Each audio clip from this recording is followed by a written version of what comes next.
ఇప్పుడు జగిత్యాల పట్టణానికి సంబంధించి ఇప్పుడు ప్రధానంగా ఏదైతుందో మనం ఈ యాబర్ రోడ్ విస్తరణ అనేది ఒక ప్రధాన సమస్య భావిస్తాం. ఎందుకంటే అప్పుడు 1994లో అంటే the road was approved only for 60 feet up. అంత పూర్వం ఏదైతుందో అమల్లో మనం 40 feet మాత్రమే కలిగి ఉంది. అప్పుడు ఏదైతుందో మాస్టర్ ప్లాన్కి అనుగుణంగా ఏదైతే 60 feet మనకు రోడ్డు ఆమోదం పొందింటిమో 94లో 94లో దానికి అనుగుణంగా అప్పుడు ఎఫెక్టెడ్ పర్సన్స్ అందులో అందరినీ కూడా ఒక విధంగా వాళ్ళను విత్ దేర్ మ్యూచువల్ కౌన్సెంట్ ఇప్పుడు ఊటూరు రాజన్న గారు అని చెప్పని వారి పెద్ద బిల్డింగ్ ఉండేది.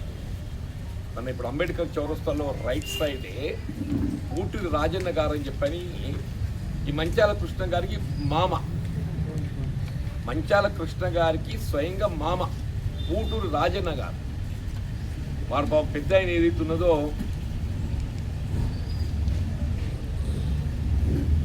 అంటే ఈ రోడ్ కంజెషన్తో ఎదుర్కొంటున్న సమస్య దృష్టిలో పెట్టుకొని ఆయన భవనం తొలగించుకోవటానికి ఆయన సహకరించడంతో అటు విస్తరణ చేయటం, దానికి ఎదురుగా దాసరి రాఘవులు గారు అని చెప్పి ఇంకోరు ఉండే పాప దాసరి రాఘవులు గారు. అతన్ని కూడా మొత్తం ఇల్లు స్థలం అంతా పోయింది, గుంట పైన పోయింది పాప దాసరి రాఘవులు గారు.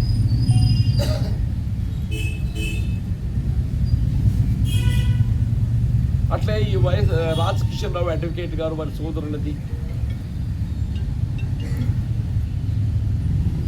ఈ చిల్లాకూడు తుక్కారావు గారు రామారావు వాళ్ళది, ఇప్పుడు మహారాజా బారందులు దాన్ని అక్కడ దానికి ఎదురుగా DCMS టాకాది ఒకటి ఉన్నది మా బంధువులది. అట్లా కొద్దిగా ముందుకు పోతే వాసాల పురుషోత్తం బ్రదర్స్ వాళ్ళది. అందరినీ కూడా వాళ్ళ మ్యూచువల్ కాన్సెంట్తో అప్పుడు 60 feet కాబట్టి 60 feet విస్తరణ చేయించాం. ఈ రోడ్డు కానీ అట్లాగే టవర్ రోడ్డు కానీ, టవర్ రోడ్లు అయితే గౌర్షెట్టి వాళ్ళ అన్ని చబుత్రాలు ఉన్నాయి, అవి కూడా వాళ్ళు తొలగించుకోవడానికి సహకరించి all with the mutual concept. సరే తదుపరి కాలం లోపల 60 feet సరిపోవటం లేదు, దీన్ని 100 feet చేస్తే బాగుంటుంది అనే ఒక ఆలోచన మళ్ళీ తెరపైకి వచ్చింది. సరే 100 feet ఆమోదం పొందటం వల్ల కొన్ని సమస్యలు ఉత్పన్నం కావటం, దాంతో కొంత జాప్యం జరిగింది. అంటే మనం బేసిక్గా 100 feet మాస్టర్ ప్లాన్ రోడ్ ఆమోదం పొందడం లోపలనే మనకు సమస్య ఉత్పన్నమైంది.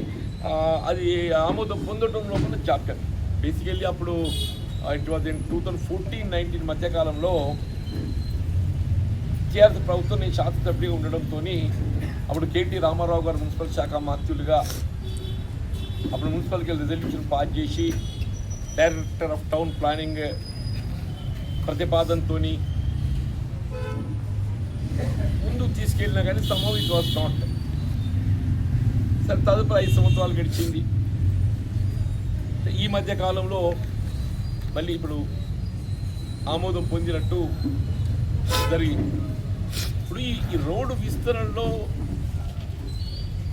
ఎవరైతే ఆస్తులు కోల్పోతారో వాళ్ళు పరిహారం చెల్లింపు చేయడం అనేది ఎవరైనా ఆశిస్తారు టెక్నికల్లీ.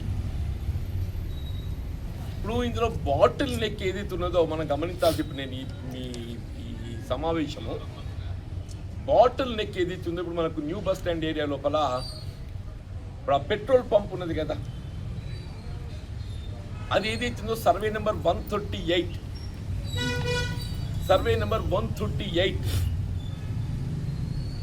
అప్పుడు 1960కి పూర్వము అంటే 52 ప్రాంతంలో అని చెప్పని పేర్కొంటున్నారు. కానీ కిరోసిన్ అవుట్లెట్ లేకపోవడంతో దారం వీరమల్లయ్య గారు అనేటువంటి ఒక వ్యాపారస్తుడు పెట్రోల్, డీజిల్, కిరోసిన్ అవుట్లెట్ ఏర్పాటు చేసుకోవడం మున్సిపల్ నుండి ఏదైతుందో 20 గుంటల భూమి వరకు అలకేట్ చేయడం జరిగిందని చెప్పని పేర్కొన్నారు. దిస్ ల్యాండ్ వాజ్ అలకేటెడ్ అంటే వాళ్ళ కంటెన్షన్ ప్రకారంగా only for locating petrol, diesel and kerosene outlet, not for any other purpose. సరే, దాన్ని ఏదైతుందో ఈ పెట్రోల్, డీజిల్, కిరోసిన్ అవుట్లెట్కు బదులుగా ఈ పెట్రోల్, డీజిల్, కిరోసిన్ అవుట్లెట్కు కేవలం 4 గుంటలు మాత్రమే వినియోగిస్తూ ఇక మిగిలిన 16 గుంటలు ఇతర వాణిజ్య అవసరాలకు ఎప్పుడైతే వినియోగింప చేయడం జరుగుతుంది, వాటి అనుమతులే కానీ తొలగింపుకు మున్సిపల్ ఉపక్రమిస్తే అప్పుడు దారం వీరమల్లయ్య గారు he was alive till 1975. దారం వీరమల్లయ్య గారు he was alive till 1975. ఇప్పుడు దారం వీరమల్లయ్య గారు ఏదైతే వారి జీవిత కాలంలో 20 గుంటల భూమి వారికి కేటాయింపు చేయడం జరిగిందని చెప్పని పేర్కొంటూ స్వాధీనం లోపల ఉన్నాడో ఆయన జీవిత కాలంలో కిబాలా ప్రొడ్యూస్ చేయలేదు. ఆయన ఏ కిబాలా మీద ఆధారపడుతున్నాడో ఆ కిబాలా అనేది ఏదైతున్నదో బ్రాహ్మ చేసి document on which is రిలైయింగ్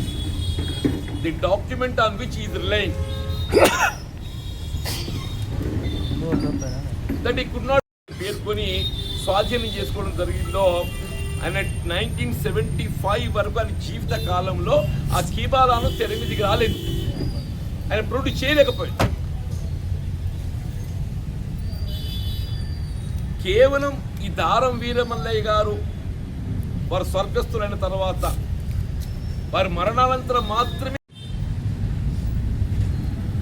prior to 1975 till 1975 during the lifetime of Veera Mallayya, who is claiming to be that land is allocated for him, he is not able to produce that document on which he is relying.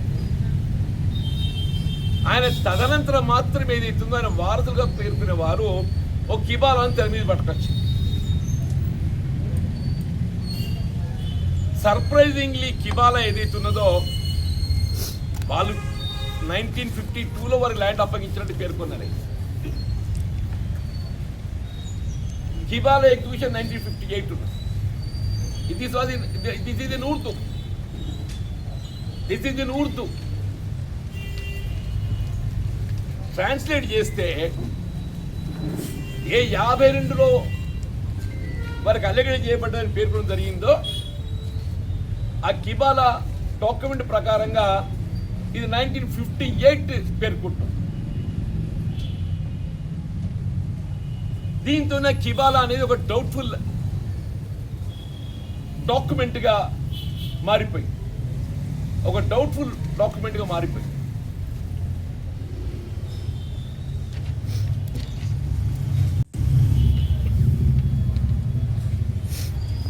ఇప్పుడు every time municipality ఏదైతుందో నోటీసులు జారీ చేయటం,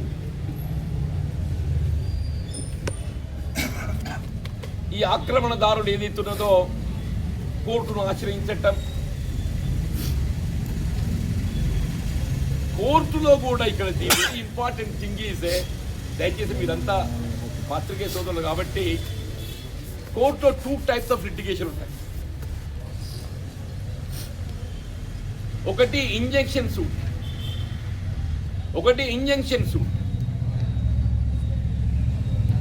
రెండోది title suit.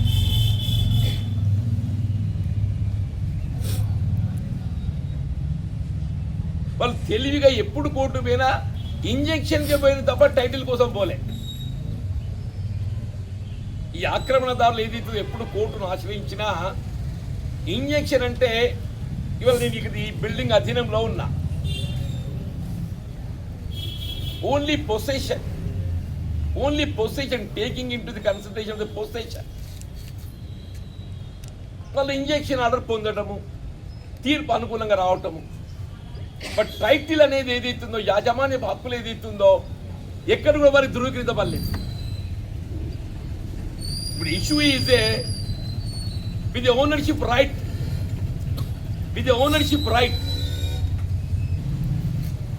తదుపరి 2004 ప్రాంతంలో 2004 ప్రాంతంలో అప్పటి మున్సిపల్ కౌన్సిల్, అప్పుడు దేశాయ్ గారు జిఆర్ దేశాయ్ గారు చైర్మన్ ఉండిదే, చర్యలు ఉపక్రమిస్తే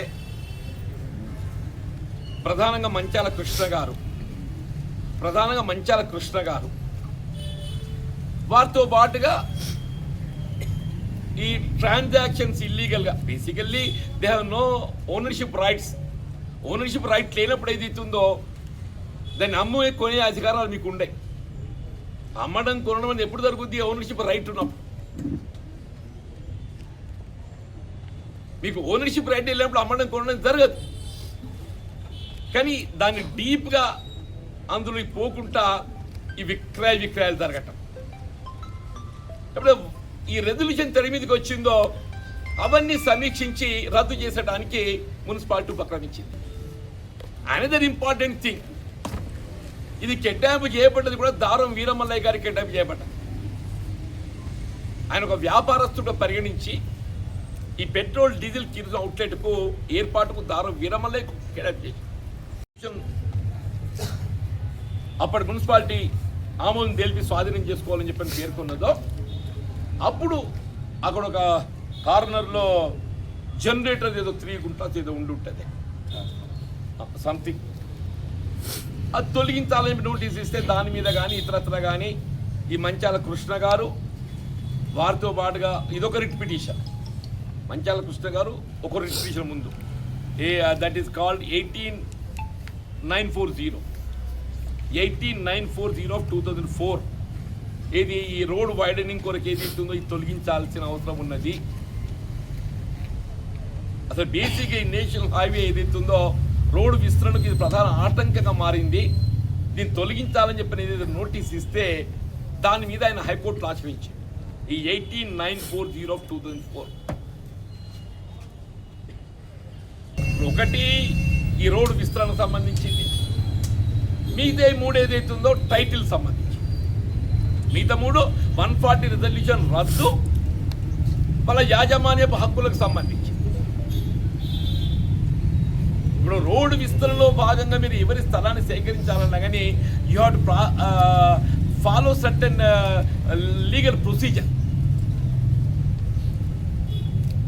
భూసేకరణ దానికి అయితే ఈ 4 ఏదైతే ఉందో ఈ 140 రిజల్యూషన్ రద్దే కానీ యాజమాన్యపు హక్కే కానీ ఈ 3 ఏదైతుందో కోర్టు వాళ్ళ 3 పిటిషన్లు డిస్మిస్ చేసి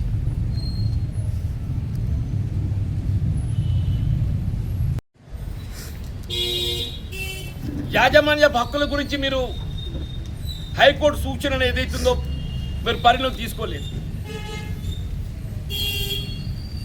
మీరు ఎంతవరకైతే యాజమాన్య హక్కులను ధృవీకరించుకోలేరో ఈ ఆస్తి మీద మీకు ఎవరికి, ఈ 20 గుంటల మీద ఏదైతుందో మీకు ఎవరికి, ఈవెన్ ఈ 4 గుంటలు కూడా యాజమాన్య హక్కు లేదు. Only for that purpose it is allocated, that's all.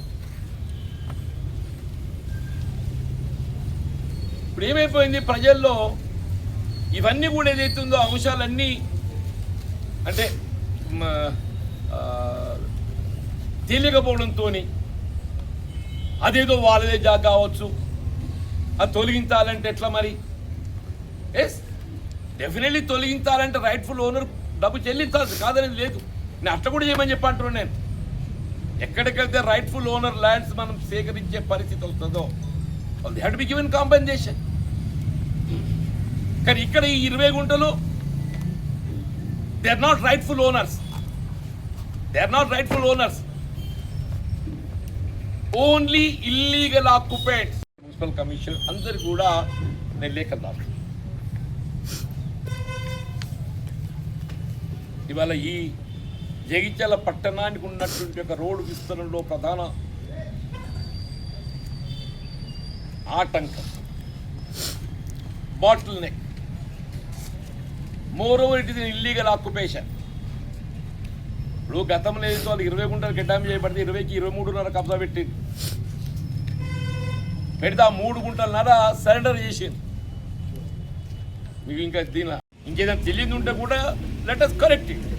అంటే ఇప్పుడు which is in my notice I put forth it before you. ఇప్పుడు నాకున్నటువంటి ఒక ఉత్తర్వులు అన్నీ కూడా నా నోటీసులు ఉన్నాయి, మీ ముందు పెట్టినే. దీనికి భిన్నంగా ఏమైనా ఉన్నట్టుంటే కూడా దేకే అయ్యో మరి ఇప్పుడు సమ్ టైమ్ నాకు పూర్తి వివరాలు ఉండకపోవచ్చు. ఇక దీని మీద నిజంగా ఆయన అప్పీల్కి పోయిందా? కాదు బాబు, నాకు తెలిసినంతవరకు ఆయన అప్పీల్ పోయినట్టు ఆధార నా నోటీసు లేదు. ఆయన నిజంగా అప్పీల్కి పోయి దీన్ని సస్పెండ్ చేయించిండా, లేకపోతే ప్రభుత్వంకి వెళ్ళి ఏదైనా ఉత్తర్వులు తెచ్చుకున్నాడా? ప్రభుత్వంకి వెళ్ళి ఉత్తర్వులు తెచ్చుకునే అవకాశం ఉండే మరి ఏమైనా తెచ్చుకున్నాడా? అయ్యో నాకు తెలిసిన వరకు అటువంటిది ఏం లేదు.